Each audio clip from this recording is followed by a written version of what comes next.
يابا رحنا نموت صلحوا الكهرباء، ابتلينا بهالبلد هذا ابتلاء. ادري نمونا ذبحتونا ذبح، حتى موزمبيق عندهم كهرباء. يا وزير تحطه يلغى بالجيوب، يلغى في مالاتك ومالاتي، بعد لا تنتخب واحد بالعراق وانا علمك تنتخب كلاتي، رئيس الدولة نحط احنا مراد وعلم دار نحطه وي ميماتي. لان تعبون الجمع. الله الله. المشكلة برمضان هذا اللي يجي بآب. الله. المشكلة برمضان هذا اللي يجي بآب. الجرح صار حكيك. يعني راسك بالحرارة ينفطر، الساعة ب3:15 عندنا السحور، والفطور يصير ب7 وكسر، وانت صايم ماي ماكو كهرباء. يعني هاي السنة ظهرك ينهطر، لو ثلج قالب تشد لك من تنام، وقالب بظهرك تشده للعصر، ودوش حط لك فوق راسك شده زين، من تفتحه شوية راسك يستقر.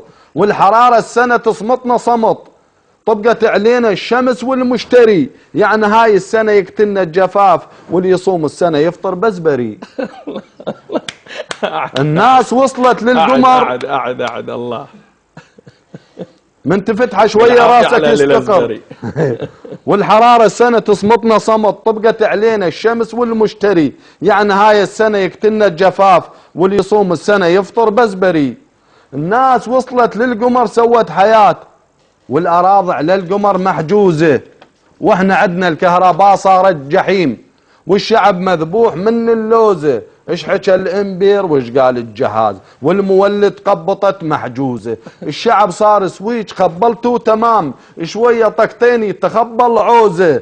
صار بيسول الشعب كله يصيح، صعدت ونزلت علينا الجوزة. جوزة مال المولد. بلي ويمنا واحد روح بويا صعده وارجع. اي والله. هذا احنا مالتنا كل ساعة تنزل، كل ساعة. ذاك اليوم هديت علي، لقيت مخلي ماسح بيها، قال عم مخلي ماسح شو اسوي؟ مو تنزل تلزم الماسح، كل ساعة انت ارك وياه.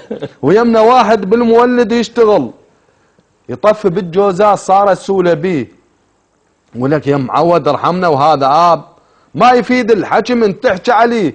ضجت ذاك اليوم ضوجني تمام، خذت توثيته ورحت اركض عليه، لقيت قبل 2 هيك مضوغنين ممددين يمدون ويشفصون بيه. ببيتنا كلش ضعيفه الكهرباء، 130 فولتيه وكسر. ولهذا شوف عندنا الكهرباء مطرحه وتنام ميانه الظهر، والقلوب مخنفس وكلش ضعيف، والقلوب مخنفس وكلش ضعيف، لازم تهفيه لحتى يستقر. حلو. وبنكه عندنا تهف قامت بالعكس، على ساعة تطيح يمنا وتنعكف، وانت شايف مروحة آخر زمان تسحب من القاع وتبرد السقف. يساعد الله. عاد استاذ علي المصور يقول طبعا لازم تهفيه لحتى يستقر. وبنكة عندنا تهف قامت بالعكس، على ساعة تطيح يمنا وتنعكف، وانت شايف مروحة آخر زمان تسحب من القاع وتبرد السقف.